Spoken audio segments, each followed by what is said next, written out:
Good day, everyone. I am Gerald Ababa Bisaro from BSN111F, a student nurse from Davao Doctors College of Davao.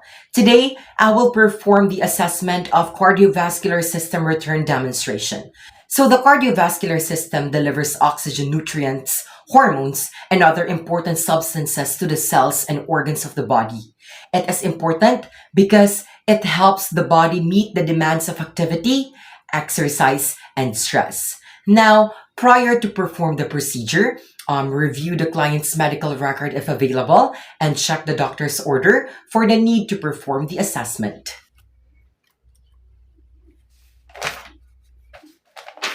Next is to determine the scope of the assessment needed and prepare the necessary equipment. So the equipment that we will be using is the rectangular cord. Next is the pen light to be used as the conventional light source. Next is the pen. Next is the centimeter ruler to measure the patient's jugular venous pressure. And the stethoscope to auscultate the patient's heart sound. And we should not also forget the examination gown to drape the patient. And perform hand hygiene and applied gloves as needed.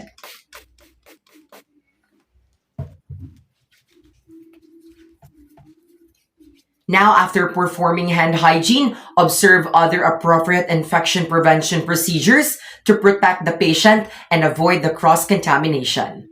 Now, after doing all of this, let's go and meet our client. Hi, sir. My name is Gerald Ababa Bisara from BSN111F, your student nurse for today. And for verification, may I know, or can I have your wristband, please? Okay, so can you please take me your full name?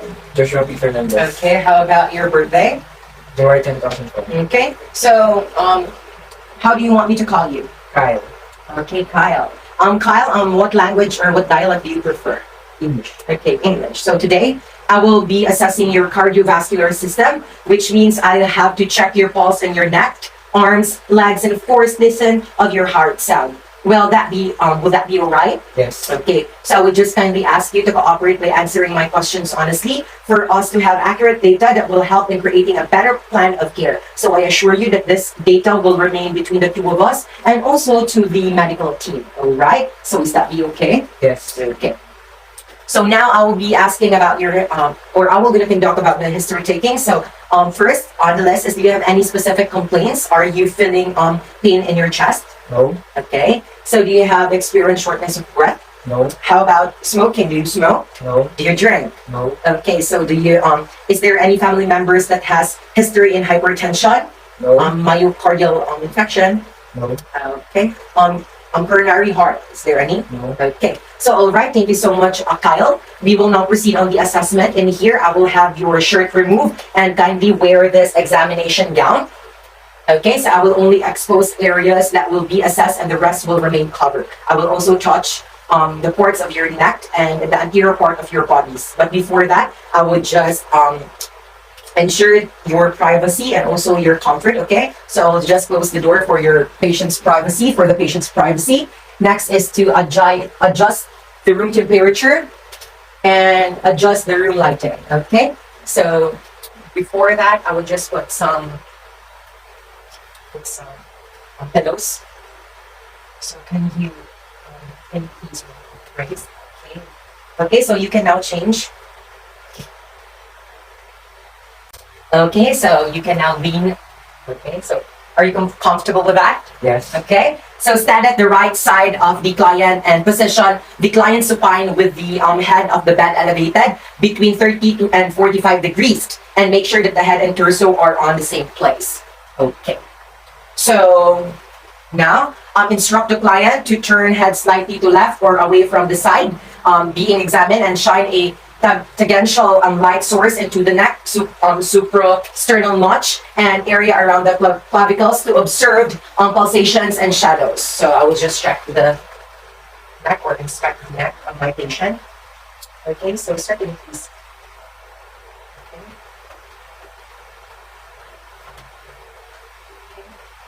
So I'll just prepare my pin light. Okay, so if jugular distension was noted, assess the jugular venous pressure or the GVP by locating the highest visible point of distension of the internal jugular vein and emphasize the distension with the potential lighting. So we will now shine some lights into our patient's neck from the other side. Okay. Don't forget to document every findings that you will gather. Okay. Now, as deemed necessary, raise or lower the head of the bed over 30 to 45 or 60 and 90 degrees until the highest visible point of distension of the internal jugular vein was observed. Note that the jugular vein should not be distended, bulging, or protruding at 45 degrees or greater. If so, it may indicate right-sided heart failure. So always make sure. Okay. So, okay. So now we will gonna assess our patient's we will gonna assess our patient's neck. So now measure the vertical distance in centimeters above the sternal angle by extending a long rectangular cord horizontally from this point of the centimeter or a centimeter ruler vertically from the sternal notch, making an exact right angle. So on that side, so repeat the preceding steps on the other side. Okay. I have a tube.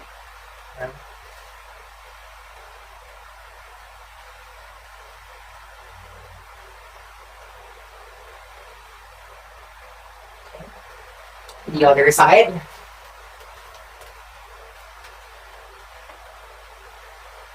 Okay. Now, let's proceed in the assessment. So now with the head of the bed still slightly elevated at 30 degrees position, the client's head slightly towards the side being examined. So now let's begin the palpation. So palpate the carotid artery continuously, avoiding too much pressure or massaging the surface. So don't massage it, then repeat the preceding step on the other side, okay? So now let us palpate the carotid artery. So certainly left side. This side.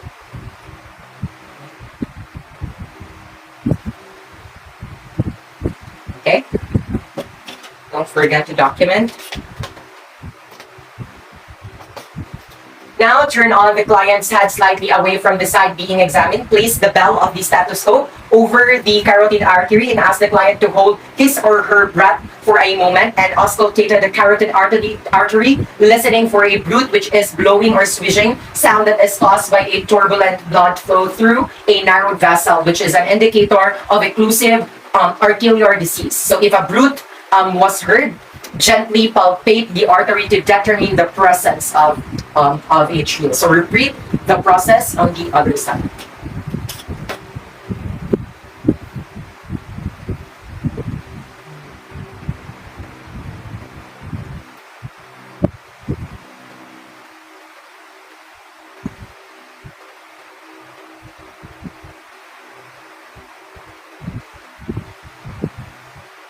Okay. Document the data. Now the assessment of heart or the precordium. Inspect and palpate. Begin with general inspection of the chest wall. Lift the breast, and penlight. And woman, keep the right chest draped. Gently lift the breast with the left hand or ask the woman to do this for assistance. Stand at the right side of the client with the head of the bed elevated at 30 degrees. And look for any abnormal pulsations. Shine a tangential light across the chest wall over the cardiac apex to make these movements more visible. Okay? So, sir, can you please do that? So, is it okay with you to reveal this area? Yes. Okay, so now simultaneously inspect the precordium for pulsations while palpating the aortic, pulmonic area, tricuspid area, and apical area. Following the following techniques are I will conduct earlier, but before that we will just shine a pen light into our patient's breast. Okay. Okay. This side. Okay. Then document the finding. So for trills, press the ball of the hand circularly on the chest. Check for a buzzing of the vibratory sensation caused by the underlying turbulent flow. So like this, like here, then push. Okay. Now is to palpate impulses using finger pads flatly and oblique on the body surface from the aortic, pulmonic, and tricuspid areas, RV in the right ventricular area, at the lower left sternal border, and in the subscaphoid area using the palmar surface of the hand. So let us locate first the aortic. Okay. Next, the pulmonic area. Tricuspid. Okay. So palpate the apical pulse impulses using the palmar surface of the 2 or 3 middle fingers. Using the finer assessment, palpate with one finger alone to confirm the characteristics of the apical impulse, noting for location, diameter, and amplitude. So I will just palpate using my one finger. Okay, then my 3 fingers.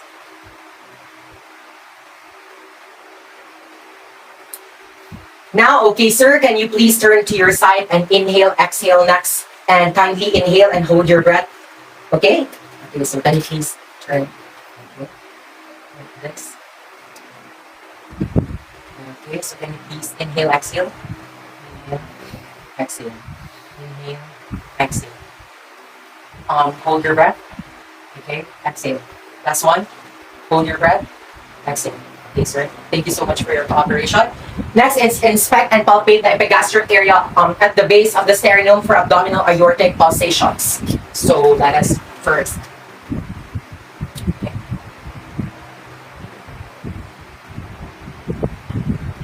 Okay.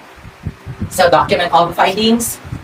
Now, for auscultation, we are going to assess for heart rate and rhythm by placing the diaphragm of the stethoscope at the apex and listening closely to the heart and rhythm of the apical impulses. The diaphragm is used for hearing high-pitched sounds, while the bell is best used to detect or differentiate a low-pitched sound or gallop. So count the heartbeat for a full minute, and if an irregular rhythm was detected, assess for a impulse rate deficit. Okay? So using the diaphragm of the stethoscope first, then the bell, then auscultate the heart in all 4 anatomic sites, which are the aortic, pulmonic, tricuspid, and the apical for the heart sounds. So extra heart sounds and murmurs. Ask the client to breathe regularly while auscultating. Inhale.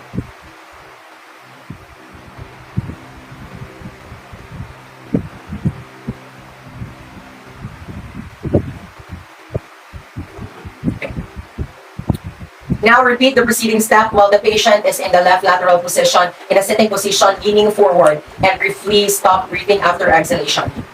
Okay, so ma'am, sir, can you please turn to your left again? Okay.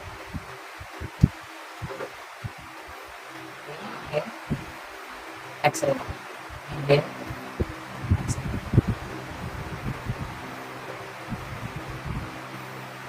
So now, we will examine the upper extremity by assess each arm for size, symmetry, skin color, and temperature from the fingertips to shoulder. Noted for any presence of edema, lesions, skin texture, and hair distribution. So now we will inspect and palpate.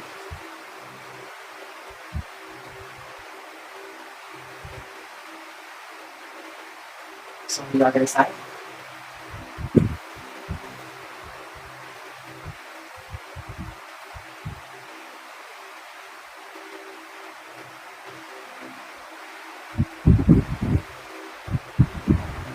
Okay. So, certainly. Alright, sir, upon inspecting, I did not see any presence of signs of edema, skin lesions, and venous pattern. I can see that your skin is intact and hair is evenly distributed, which is normal indicator. So now, we will gonna assess for the capillary refill. Now, sir, I will be assessing your capillary refill by putting pressure on your nail beds. This test indicates your peripheral perfusions and reflects cardiac output. Upon assessing, sir, I will gonna assess now. Okay, so I will just gonna pinch your nails and just tell me if it hurts or not. Okay, so capillary refill is normal. Okay, so now palpate for the radial pulse, ulnar pulse, and brachial pulse individually and bilaterally. So now we will gonna inspect the radial pulse. This is the radial pulse. Okay.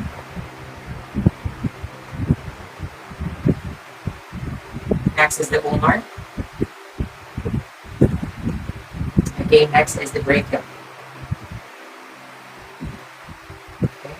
Okay, sir.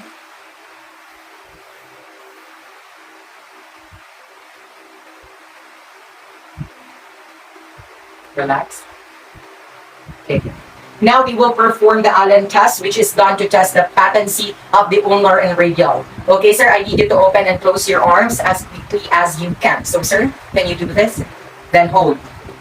Then, okay. So, in the other hand, okay, squeeze, then squeeze. Okay. Now, sir, it is good. So, I will document that. So now we will examine for the lower extremities. So first, we will glove our hands. Okay, so we're done. Okay, so now let's proceed into the lower extremities. Okay, at supine position, assess each leg for size, symmetry, skin color, and temperature from groin to toes. Noted for any presence of lesions, changes in skin textures, and hair distribution. So, the materials.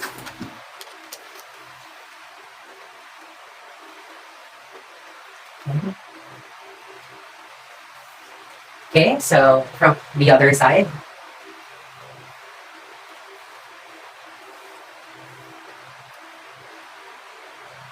Okay, good.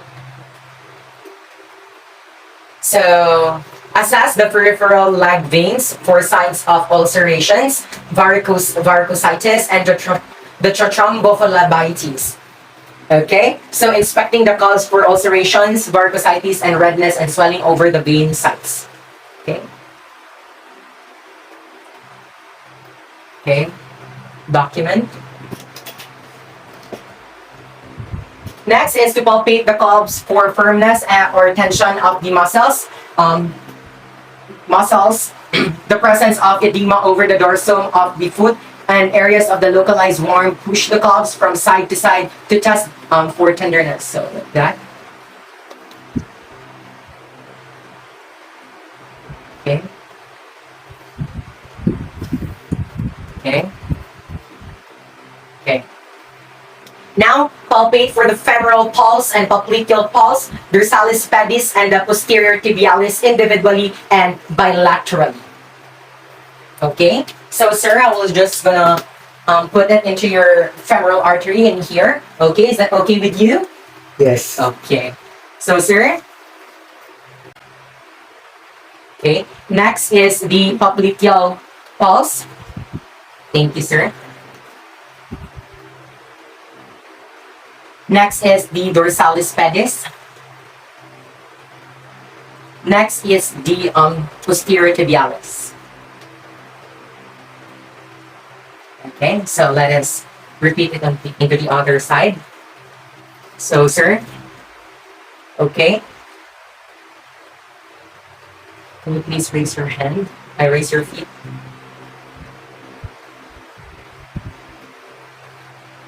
Next is for the dorsalis pedis. Okay. Next, we will perform the Human's test, which is the procedure to assess a deep vein thrombosis. So assist the patient's foot in the dorsiflex position and palpate the legs repeatedly, preceding steps with the other leg. Okay. Okay. Okay. Now, for the last part of the assessment, sir, I'll be assessing for capillary refill on your feet. Okay? So I will gonna do multitask. I will press the 2. Okay? Okay. So the capillary refill is good. Okay, that's the end of the assessment, sir. So now I will just let you fix yourself and change into your shirt. Okay? So let's see later for the summarization of your assessment. Okay? Hi, sir. So I am back again, sir. So now I will summarize all the findings or all the data that we have gathered throughout the assessment. So I'd like to sum up everything that we've covered as I observe here in my data, as I inspect palpate and auscultate your cardiovascular. There are no signs of abnormalities. Everything is normal, which is good. So do you have any clarifications, violent reactions, and some No. questions? Okay, and if not, thank you so much for your cooperation, Kyle. Okay, so that's the end of my return demonstration. Thank you for watching.